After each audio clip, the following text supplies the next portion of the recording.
Breaking: Mendeecees and Kirk Frost in handcuffs. Are we seriously living in a world where reality stars are out here turning upscale nightclubs into full-blown WWE arenas? Somebody better call Mona Scotchyoung and tell her to grab a camera crew, because baby, love and hip-hop just went from petty to criminal. What started as a typical messy night with cheap liquor and cheaper decisions ended in flashing red lights, screaming fans, and two grown men being dragged out in cuffs like it was an episode of Cops. Atlanta edition. Mendeecees, yes, the man who just got his life back after years behind bars, and Kirk Frost, Mr. I'll cheat till I die himself, got into a full-on brawl so chaotic. Even security said we're not paid enough for this. What were they fighting over this time? A woman? A drink? A decades-old grudge wrapped in ego and betrayal? Or did someone finally snap after years of side chick scandals, fake weddings, and shady business deals?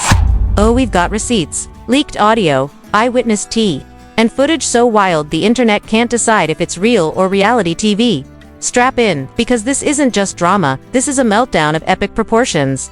You would think after all the cheating scandals, fake weddings, and social media clapbacks, Kirk Frost and Mendeecees Harris would have learned how to sit down and behave in public. But no, these two decided to take their reality TV personas off the screen and straight into a jail cell. What started as a night out at one of Atlanta's most exclusive nightclubs turned into a full-on brawl that left security running, tables flipping, and drinks flying. And the two stars at the center of it, none other than Kirk serial cheater since 2005 Frost and Mendeecees, fresh off parole, and Artie Wild and Harris. You cannot make this stuff up. Witnesses say it all started when Kirk rolled into the club like he owned the place, chains, rented Rolls-Royce, and some mysterious woman on his arm who was definitely not Rashida. This man had the nerve to be posted up in VIP whispering into someone's ear while the whole club watched in disbelief. Did he think no one would record it? Did he forget we live in the age of every angle gets posted in under 3 minutes?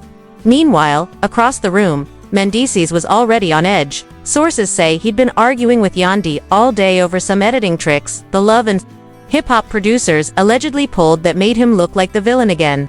He wasn't in the mood, wasn't drinking, and definitely wasn't ready for the storm Kirk was about to create. So when his eyes locked on Kirk across the room, being all cozy with a woman who looked suspiciously familiar, it was like lighting a match near gasoline. Mendeecees wasn't just watching a friend cheat on his wife, he was watching a storyline form in real time. And when you're a reality star with years of betrayal, lies, and televised drama under your belt, you don't just sit back and sip your drink, you stand up. So that's exactly what Mendeecees did. Sources inside the club say he stormed over to Kirk's VIP section with the kind of energy that makes security start moving in slow motion. He didn't wait for pleasantries. No handshake. No handshake. Just straight smoke. Just straight smoke. One witness claimed Mendeecees walked up, pointed at the girl next to Kirk and said, "You wanna disrespect Rashida like this in public? Again, what's wrong with you?" Kirk, in classic Kirk fashion, tried to brush it off, like a man who's been cheating for 2 decades and still thinks he's got it under control. He apparently said, "Man, you know how it is. This ain't nothing." Oh, but it was something, because the second Mendeecees heard that, he snapped. He reportedly yelled, "Nah, you don't get to keep doing this like it's cute. You're embarrassing your wife, your kids, your brand. You need help." And that's when Kirk clapped back with the line that made everything explode. He said, "Maybe you should worry about your fake marriage before you check me." That's it. That's all it took. Because Mendeecees has been trying to shake the fake wedding narrative for years. Yandhi's never let him live it down. The internet's never let him live it down. And now Kirk decided to use it as ammunition in front of half the Atlanta club scene. Within seconds, they were in each other's faces. Security was trying to separate them, but the crowd was already filming. Phones were up, lights were flashing, and the vibe went from bougie to bar fight in under 10 seconds. The woman with Kirk tried to step back, but by then it was too late. Mendeecees shoved a table. Kirk pushed back, and then hands started flying. Not slaps. Not a shove, full fists. And just when it looked like it might die down, guess who walked in? Young Jock, of course. Because what's a love and hip-hop scandal without Jock running his mouth at the worst possible time? Instead of calming things down, he stepped right into the madness, yelling, "Y'all doing too much." Kirk bin wildin'. This ain't new. As if that was going to help. Mendeecees turned his rage from Kirk to Jock instantly. yelling something about minding his business and stirring the pot, and Jock, being Jock, tried to laugh it off, which only made things worse. Now it wasn't just a fight, it was a spectacle. People screaming, cameras rolling, security overwhelmed. And then came Kendra. Sis walked in like a lawyer on a mission, but the second she saw Kirk's side chick, because yes, she recognized the girl, it was game over. She didn't ask questions. She didn't wait for an explanation. She marched straight into the middle of the chaos, yelling, "You really out here with her? In public, you must be stupid." And that's when all hell broke loose. The moment Kendra raised her voice, the entire atmosphere shifted from chaotic to dangerous. Club staff were yelling into radios, security guards were pushing through the crowd. But nothing could stop what was already in motion. Kendra wasn't just mad, she was livid. And the worst part, she wasn't just yelling at Kirk, she was yelling at the woman, too. Turns out this wasn't just some random girl off the street. Sources say Kendra had already warned Kirk to stay away from her months ago, back when she caught flirty DMs that he swore were innocent. So seeing this same woman now, all snuggled up in VIP, was like waving a red flag in front of a bull. She lunged, not once but twice, before a bouncer managed to grab her by the waist. Mendeecees, still red-faced and fuming, tried to break free from another guard holding him back. And Kirk, who should have been running for cover, kept yelling back like this was some kind of twisted therapy session. You would think someone would have had the sense to calm things down? But not young Jock. He was still on the sidelines talking loud, making jokes, and hyping the situation like a ring announcer. "This what happens when folks don't know how to act," he said, laughing, as if he wasn't part of the reason things spiraled. That was all it took for Mendeecees to try and get at Jock too. A second wave of yelling erupted, and drinks started flying through the air again. And then, like a scene straight out of a movie, the club lights snapped on and the sirens began to wail. Someone had called the cops.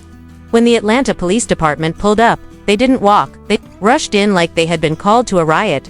And to be honest, they weren't wrong. The place looked like a tornado hit it. Broken glasses, overturned furniture, people screaming, security on the floor. And in the center of it all, 3 reality stars acting like teenagers in detention. The officers didn't hesitate.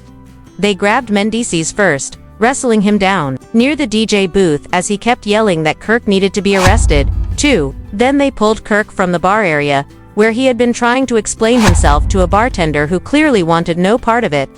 According to one source, Kirk was still trying to say it was all a misunderstanding. "Man, we're just filming. This ain't real," he told the officer, who looked at him like he had lost his mind. The officer reportedly responded, "You think this is a joke? Do we look like producers?" Kendra, meanwhile, had finally been pulled away by her assistant, but she wasn't done. She was still trying to scream over the crowd, pointing at the side chick, demanding she be arrested, too. The police warned her to back off, but Kendra couldn't let it go.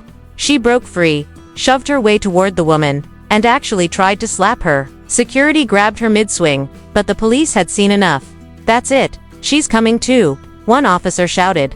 They cuffed her right there, high heels and all, and escorted her to the same squad car they had thrown Kirk in just moments earlier. The internet had already exploded. Before the cuffs were even locked, someone had uploaded a blurry video of the entire thing to social media. Within minutes, the clip was everywhere. Twitter was on fire, Instagram was flooded with memes, and TikTok creators were narrating the footage like it was a boxing match. Kirk Frost caught cheating again, and this time he brought Mendeecees and Kendra down with him. One viral video said, "This is love and hip-hop, jailhouse edition," said another. Meanwhile, inside the police car, Kirk was reportedly trying to call Rashida. Yes, in the middle of all this, he thought he could fix things with a phone call.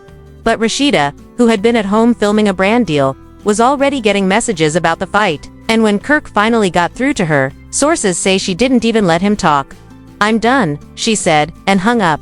That's it. Years of second chances, cheating rumors, and fake apologies ended with one call. As for Mendeecees, he was sitting in silence, staring out the window, mumbling that the whole thing was ridiculous. But everyone knew he was panicking. The man had just gotten his freedom back, and now here he was, caught on camera swinging fists in a public place with police dragging him out. And Kendra, oh, she had her head in her hands. Because unlike the others, she had a career that didn't revolve around scandal. She was a licensed attorney, and the last place she should have been was in a holding cell, wearing designer clothes and smudged lipstick. Back at the precinct, things went from bad to humiliating real fast. Kirk sat there, trying to spin the entire situation as a misunderstanding, still believing he could charm his way out of the mess like he's done so many times before. But this time, the officers weren't sipping the Frost Kool-Aid. Mendeecees was pacing back and forth in the holding room, muttering under his breath, clearly realizing the weight of what just happened. And Kendra, well, she was staring straight ahead like her entire future was crumbling in slow motion. The worst part, the media had already gotten wind of the story.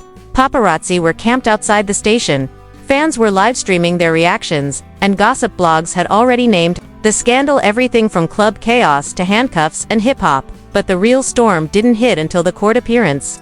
That's where everything changed. The judge wasn't having it. This wasn't just a bar fight between random drunk people. This was a public meltdown featuring high-profile reality stars with reputations for mess. With the courtroom packed and reporters ready, the judge wasted no time. First, Mendeecees was called up. The judge reminded him of his previous convictions, his parole history, and how he had promised the court and the public that he'd changed. But now here he was again, on video, throwing punches in a nightclub like he was auditioning for a prison sequel. Mendeecees tried to speak, but the judge cut him off. "You have a history, Mr. Harris, and I'm not impressed." With that, the judge handed down a sentence of 30 days in county jail and mandatory anger management. You could see Yandi in the back, arms folded, shaking her head like she'd already rehearsed this scene in her mind. Then came Kirk. The judge looked at him like he was exhausted just reading the case file. "Mr. Frost," he began, "you've managed to remain a headline for all the wrong reasons. Cheating scandals, public disrespect, and now violence. You're not just embarrassing yourself, you're embarrassing your family and your wife." Kirk, who finally had the decency to look ashamed, said nothing. The judge hit him with a $10,000 fine and required him to attend fidelity counseling and complete a rehabilitation program focused on conflict resolution. Rashida didn't even show up. She was too busy posting cryptic Instagram quotes about self-worth and fresh starts. Then, the courtroom went quiet as Kendra's name was called. Now, this wasn't just drama. This was dangerous for her, a licensed attorney facing assault charges while cameras are rolling and her professional reputation hangs by a thread. The judge didn't hold back. "Mrs. Robinson, as a legal professional, you should know better than anyone that physical violence, especially in public, is unacceptable. You let your emotions override your judgment, and now you've compromised everything you worked for." Kendra was holding back tears. The sentence, a $5,000 fine, probation from her firm, and a strict warning that one more public incident could lead to her losing her law license altogether. She nodded slowly, realizing that one impulsive night had shattered her image. Outside the courthouse, it was a frenzy. Reporters swarmed, fans screamed questions, and clips of the courtroom footage were being dissected on YouTube by the hour. One video racked up 1 million views in a day just showing Kirk's face when the judge mentioned fidelity counseling. Meanwhile, 50 Cent jumped in again with a post that read VH1 got more mugshots than a football team, and fans ate it up. But beyond the laughs and internet clowning, there was real fallout. Rashida reportedly packed her bags and left the house for good, telling close friends that she was done playing babysitter to a grown man who refuses to grow up. Mendeecees' parole officer was allegedly furious and may be reviewing whether his actions violated the terms of his release. And Kendra's law firm quietly updated their website to remove her profile. No public comment, no explanation, just, "Gone." Young jock, who somehow dodged all legal consequences, went on Instagram Live acting like a victim, saying, "Man, I was just trying to calm everybody down, but nobody was buying it." The fans knew Jock stirred the pot just enough to spark the flame, then stood back to watch it burn. As for Yandi, she gave a statement that was the definition of shade. "Sometimes you have to let people fall so they can learn how to stand on their own. I hope this is the wake-up call he needed." She didn't name names, but it was clear she meant Mendeecees. The aftermath of this scandal left careers shaken, relationships hanging by a thread, and reputations shredded. But more importantly, it reminded everyone that when reality stars stop acting and start reacting, the results aren't just messy, they're dangerous. And something tells me this is just the beginning. This is just the beginning. So now that the dust has settled, and the mug shots are making their rounds across every timeline, the real question is, where do they all go from here? Is this finally the breaking point for Rashida and Kirk? Will Kendra's career survive the fallout, or has one wild night cost her everything she built? And Mendeecees did 30 days in county jail teach him anything? Or is this just another chapter in his never-ending reality drama? One thing's for sure, this scandal won't disappear quietly. The internet never forgets, and the fans are watching every move. But we want to hear from you. Do you think the judge went too far, or was it exactly what they deserved? Is love and loyalty still possible in the world of reality fame, or is everyone just performing for the next headline? Drop your thoughts in the comments, we're reading them all. And if you want to stay plugged in to the hottest, wildest, most chaotic updates from the world of celebrity drama, make sure you hit that like button, subscribe to the channel, and turn on notifications. Because trust me, this story might be wrapped up for now, but the next meltdown is always right around the corner. Stay tuned.